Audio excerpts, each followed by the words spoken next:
हरे कृष्णा। हम अपना आज का क्लास स्टार्ट करते हैं। ओम अज्ञानतिमिरन्धस्य ज्ञानाञ्जनशलाकया चक्षुरुन्मिलितं येन तस्मै श्रीगुरवे नमः। नमो विष्णुपदाय कृष्णप्रेष्ठाय भूतले श्रीमते भक्तिवेदान्ता स्वामिनिति नामिने। नमस्ते सरस्वते देवे गौरवाणी प्रचारिणे निर्विशेष शून्यवादी पाश्चात्यदेशतारिणे। जय श्री कृष्ण चैतन्य प्रभु नित्यानंद श्री अद्वैत गदाधर श्रीवासादि गौर भक्तवृंद। हरे कृष्णा कृष्णा कृष्णा हरे हरे, हरे राम राम राम हरे हरे। हरे कृष्णा। आप सभी का स्वागत है हमारे इस रेगुलर वाल्मीकि रामायण डिस्कशन में। और अभी हम किष्किंधा कांड का सर्ग नंबर 28 कर रहे हैं, जिसमें भगवान श्री राम लक्ष्मण जी को जो बारिश की ऋतु आ गई है, बारिश का जो मौसम आ गया है, उसका डिस्क्रिप्शन बता रहे हैं, उसको डिटेल में बता रहे हैं कि देखो कैसे कैसे बारिश गिर रही है, कैसे कैसे वहाँ पे बादलों में से आवाज़ आ रही है, मोर नाच रहे हैं और झरने गिर रहे हैं। तो ये सारा डिटेल बता रहे हैं। और वो किष्किंधा जो नगरी है, जिसमें सुग्रीव जिसके राजा बन गए, उस नगरी के जस्ट बाहर एक पहाड़ के ऊपर एक गुफा में ये दोनों रह रहे हैं। ठीक है, ये बैकग्राउंड है। तो 28 तक हमारा हो गया था कल। मैं आगे का स्क्रीन शेयर करता हूँ।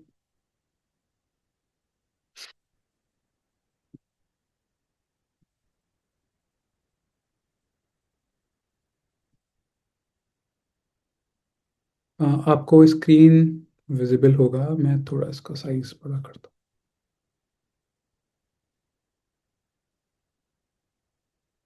हूँ। ओके। तो 28 यहाँ तक हो गया था अपना, जहाँ पे हमने कल देखा था कि मोर नाच रहे हैं, बंदर शांत रह रहे हैं, है ना।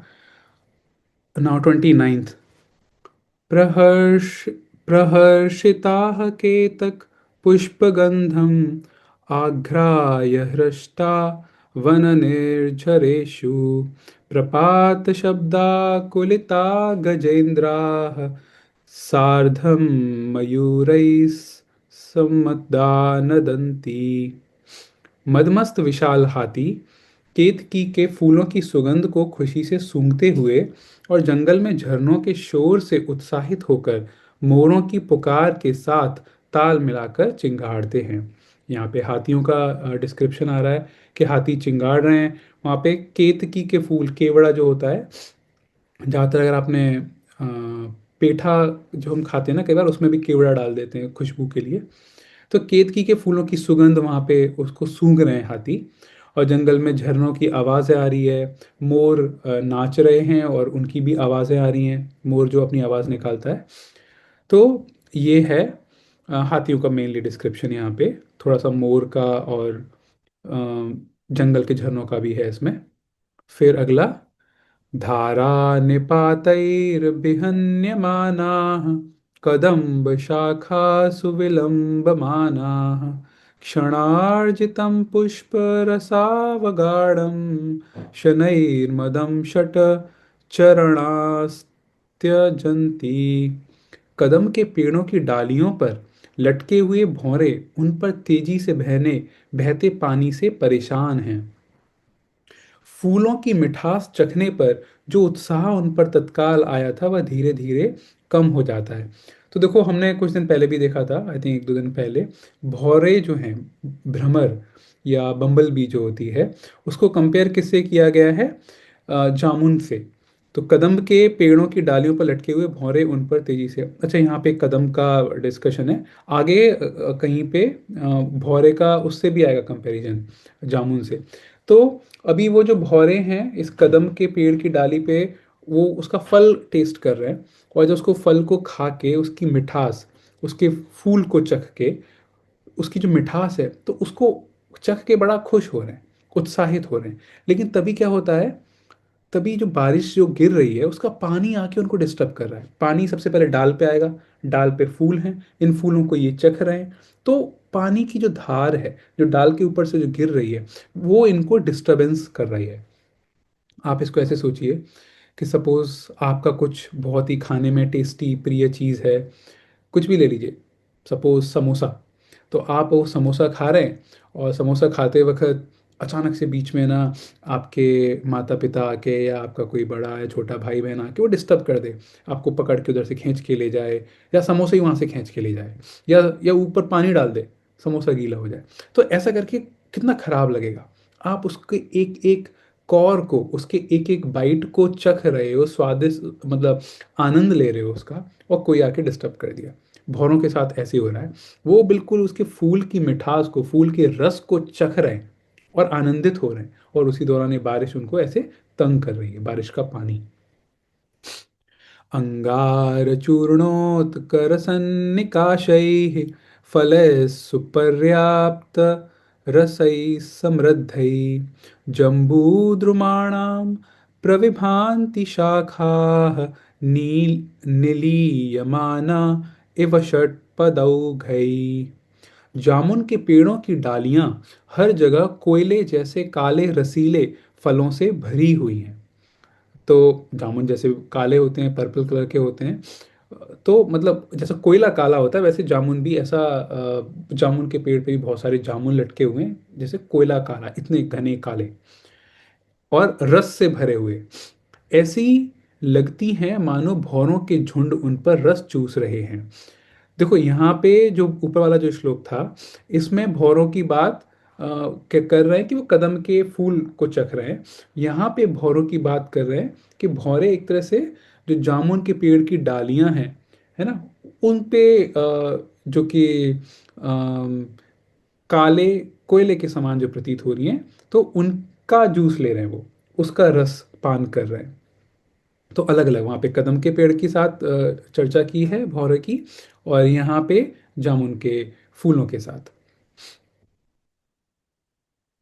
तटे पताकाभिरलङ्कृतानाम् उदीर्णगम्भीरमहारवाणां विभान्ति रूपाणि बलाहकानां रणोत्सुकानामिव वारणानाम् वारणानाम। बिजली के बैनरों से सजे और राजसी गड़गड़ाहट से गरजते बादल युद्ध में लड़ाई के लिए तैयार चिंगाड़ते हाथियों की तरह दिखते हैं। तो जैसे युद्ध में हाथी चिंगाड़ रहे हों, तो यहाँ पे कह रहा है बिजली के बैनरों से सजे और राजसी गड़गड़ाहट से गरजते बादल। बादल जो हैं, काले काले जो बादल हैं घने, अभी आप उसको सोचो, जैसे बिजली जो है वो वाइट कलर की होती है, सफ़ेद रंग की।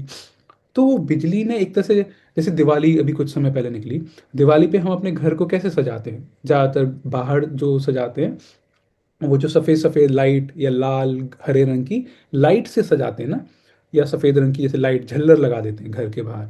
तो आप ऐसे सोचिए कि जो हमारा घर है एक प्रकार से वो बादल की तरह, और जो बिजली जो कड़क रही है वो एक प्रकार से उसको सजाए हुई है। और यहाँ पे क्या लिख रहा है, बिजली के बैनर, ध्वज कह सकते हैं, बैनर कह सकते हैं, झंडे, है ना, तो बिजली उसको डेकोरेट कर रही है, एक तरह से सजा रही है उस बादल को। और बादल गड़गड़ाहट कर रहा है। तो जैसे कि जैसे कोई बहुत ही ओहदे वाला व्यक्ति है, कोई अच्छी पोस्ट वाला व्यक्ति है, तो वो उसकी मतलब आवाज़ मात्र से ही, मतलब कोई राजा है, राजा थोड़ा सा भी कुछ बोल दे तो उसका एक वेट होता है ना, उसको लोग सीरियसली लेते हैं। तो उसी प्रकार से वो जो बादल हैं वो एक तरह से राजसी गड़गड़ाहट कर रहे हैं, जैसे कोई राजा की आवाज़ हो रही है। और उसको इन्होंने किससे कंपेयर किया है कि एक चिंगाड़ते हुए हाथी। युद्ध के दौरान हाथी वैसे भी उसकी आवाज़ बहुत तेज होती है, चिंगाड़ते हैं, लेकिन युद्ध के दौरान जब वो घायल हो जाते हैं, या वो किसी दूसरे पार्टी पे या दूसरे व्यक्ति पे या दूसरी सैनिकों पे जब हमला कर रहे होते हैं, तो वो बहुत चिंगाड़ते हैं। तो बादल उस तरह से चिंगाड़ रहे हैं, और उन बादलों की चारों तरफ वो जो डेकोरेट कर रहा है वो कर रही है बिजली, एक तरह से ध्वज की तरह झंडा लगा दिया हो उन बादलों पे। तो ऐसा प्रतीत हो रहा है।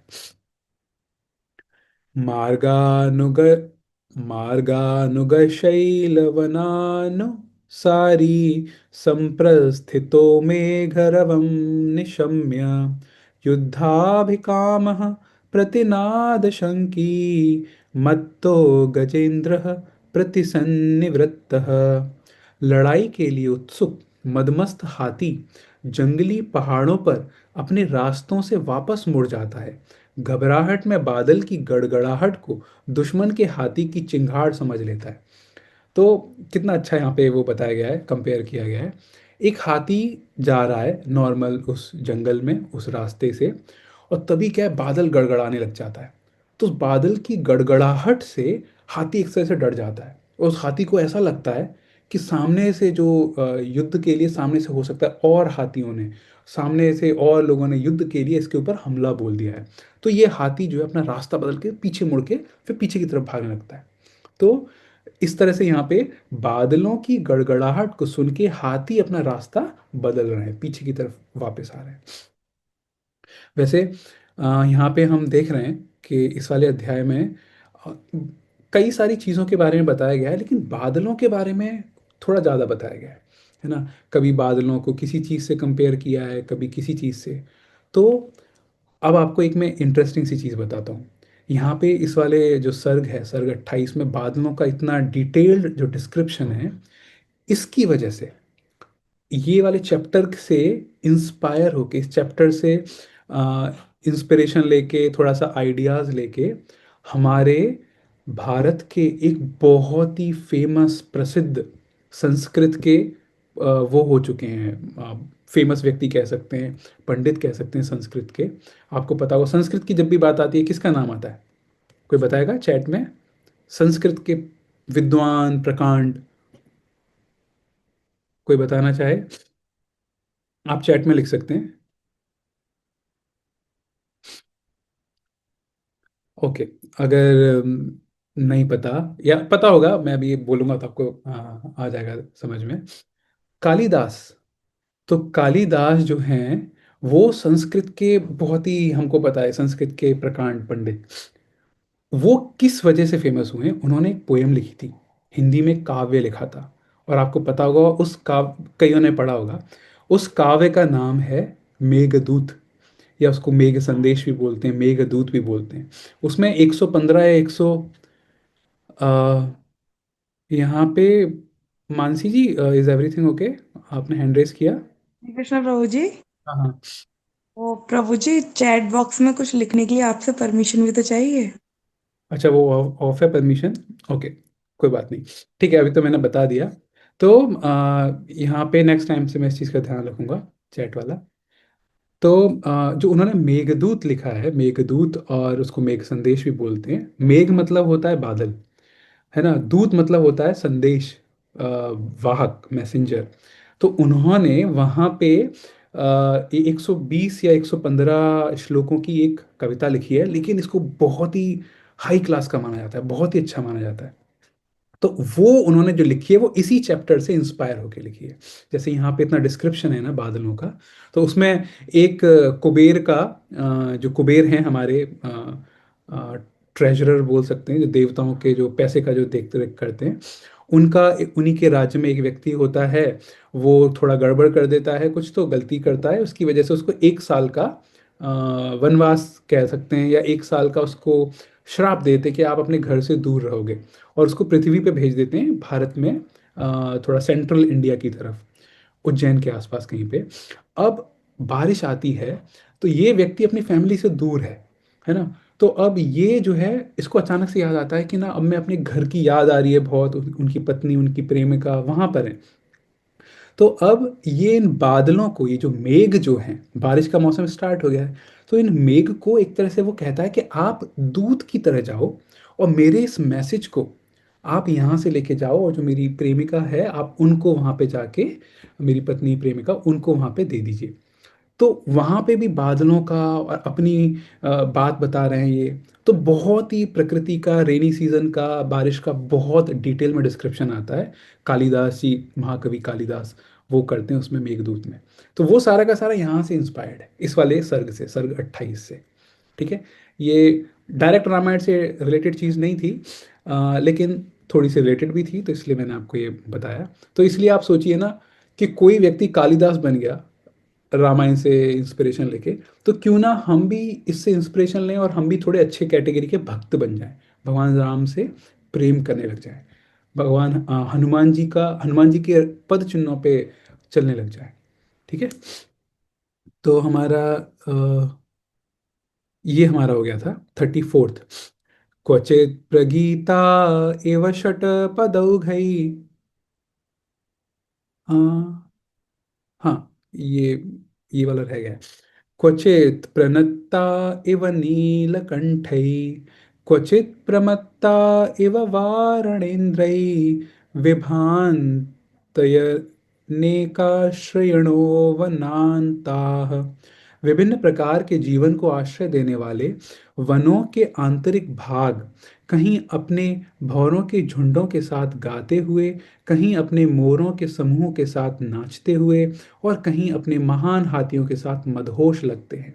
तो यहाँ पे बता रहे हैं किस प्रकार से भौरे वहाँ पे घूम रहे हैं, गा रहे हैं। भौरों की आवाज़ होती है ना, इनफैक्ट हमारा जो जो हम योगा करते हैं, प्राणायाम करते हैं, प्राणायाम में एक प्रकार का प्राणायाम होता है, इसको बोलते हैं भ्रामरी। वो भ्रामरी प्राणायाम भी भौरे की जो आवाज़ होती है उसी से इंस्पायर्ड है, उसी से लिया गया है। उसमें ऐसे करते हैं ना, अम, अपने थ्रोट, अपने यहाँ से आप आवाज़ निकालते हैं, ऐसे करके। और ये बहुत ही ये आवाज़ हमारे दिमाग दिमाग को भी बहुत रिलैक्स करती है। तो उसी प्रकार से यहाँ पे भौरे, ये जो आवाज़ है, तो भौरे की ये वाली आवाज़ ऐसा लग रहा है कि वो गाना गा रहे हैं। और फिर मोर वहाँ पे नाच रहे हैं। ये तो हमने कितनी बार हम लोगों ने पढ़ा है कि बारिश आती है, बारिश में मोर नाचने लग जाते हैं। और हाथी भी वहाँ पे मदहोश घूम रहे हैं इधर उधर। कदम्ब सर्जार्जुन कंदलाढ्या वनांत भूमिर नववार पूर्णा मयूरमत्ताभिरुत प्रनृतैः आपान भूमि प्रतिमा विभाति।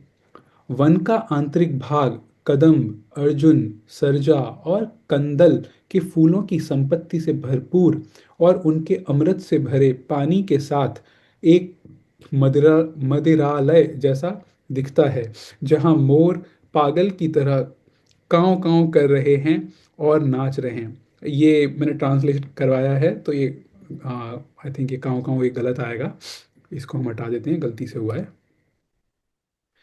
तो वहाँ पे अब यहाँ पे बता रहे हैं कि वहाँ पे जो जंगल में कई सारे अलग अलग प्रकार के फूल, फल, वो सब हैं, अर्जुन, कदम। तो इनका जो जूस है, इनका जो रस है, तो वो एक तरह से अमृत के समान है। और एक मदिरालय मदिरालय जैसे प्रतीत हो रहा है।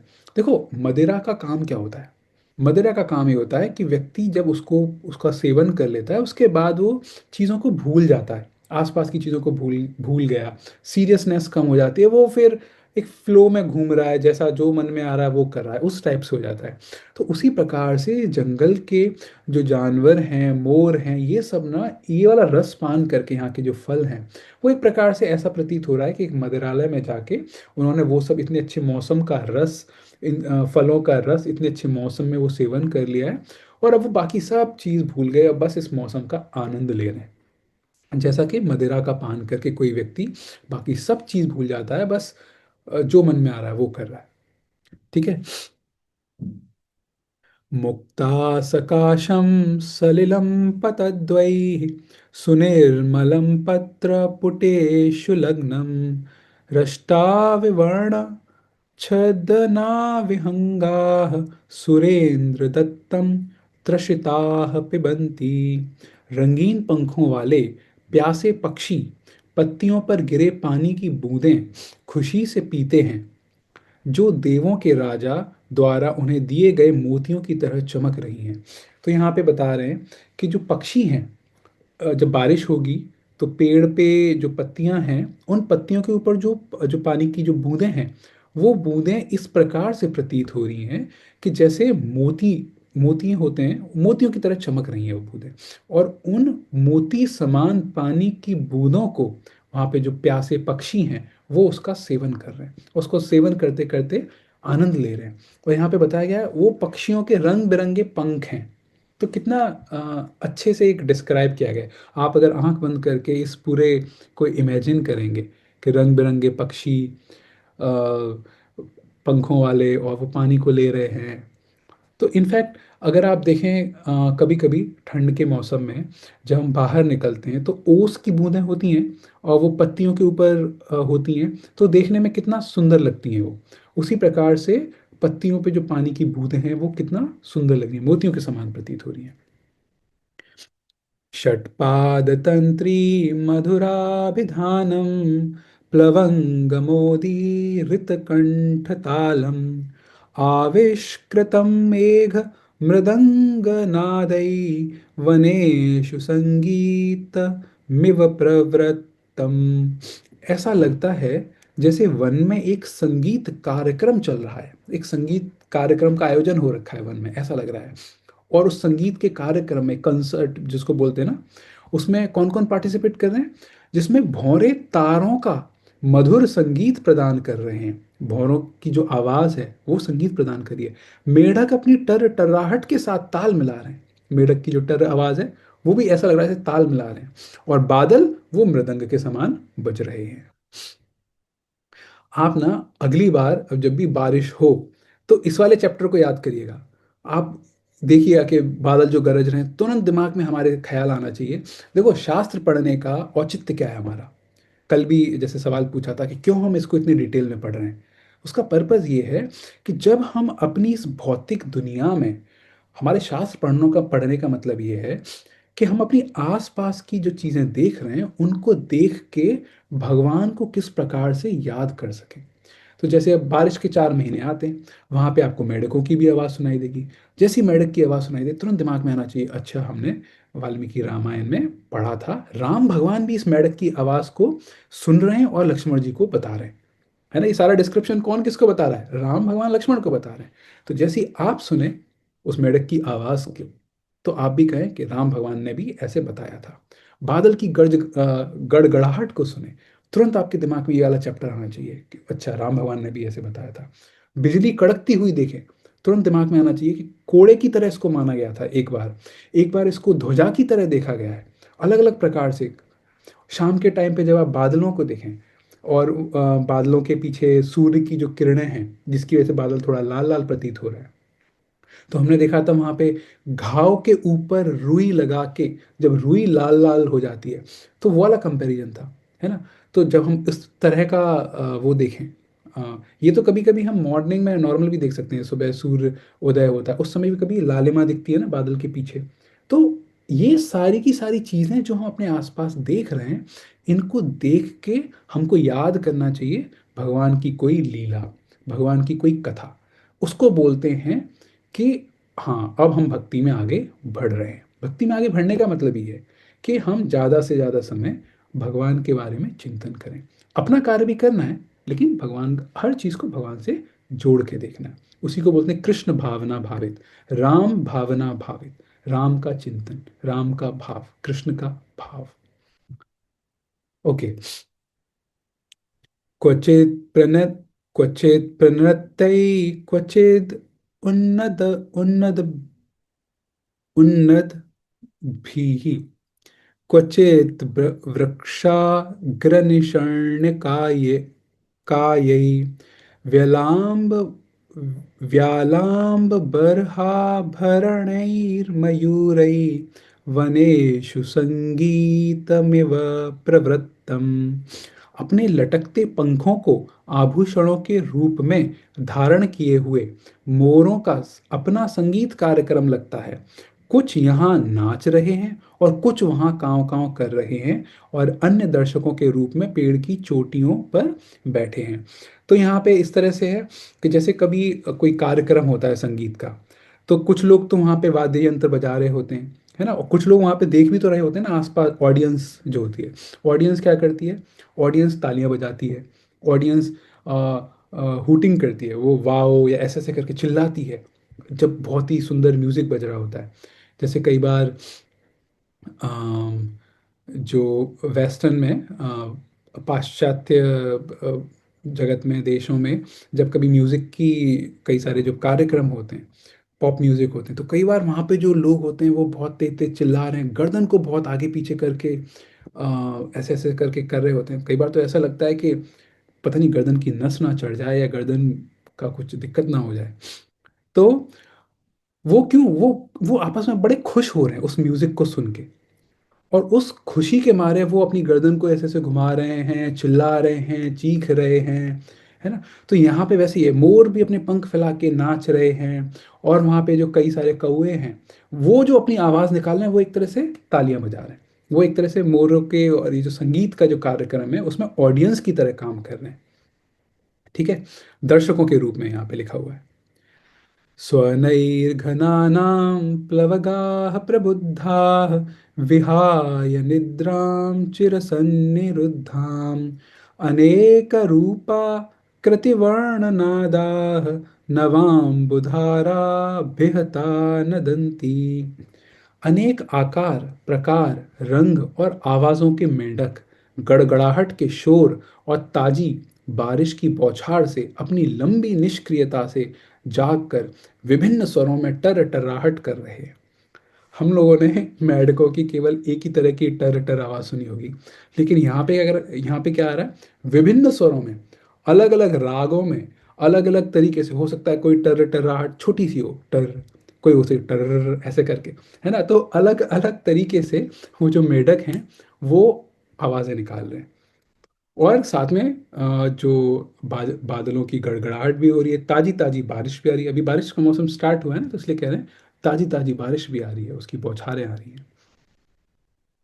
नद्यस्ममुद्वाहितचक्रवाकाः तटानि शीर्णान्यपवाहयित्वा द्रप्ता नवभ्रा नवप्राभृतपूर्णभोगाः द्रुतं स्वभर्तारमुपोपयान्ति।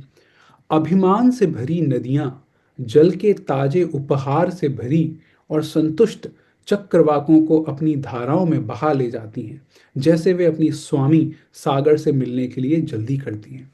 अब यहाँ पे बताया गया है कि नदी, भाई पानी आएगा, फिर पानी कहाँ पे जाएगा, आप ऊपर से गिर के नदी में जाएगा। फिर नदी का बहाव इतना तेज हो गया है कि ऐसा लग रहा है कि नदी अपने स्वामी सागर जो होता है, समुद्र जो होता है, उससे मिलने के लिए बहुत बेताब है, उससे मिलने के लिए बहुत चेष्टा कर रही है, बहुत जल्दी जल्दी, उसको बहुत जल्दी मच रही है। इसलिए तेज बहाव से नदी जा रही है सागर से मिलने। तो आज हम यहीं तक रखते हैं, श्लोक नंबर 40 तक। तो आज के इस क्लास से रिलेटेड अगर किसी का कोई पॉइंट है, कुछ शेयर करना चाहे, तो आप हैंड रेस कर सकते हैं। और अभी पिछले 2 दिन से क्विज नहीं आई है, तो मैं अभी परसों तक, संडे तक, इन तीनों का एक साथ बना के मैं ग्रुप में डाल दूंगा।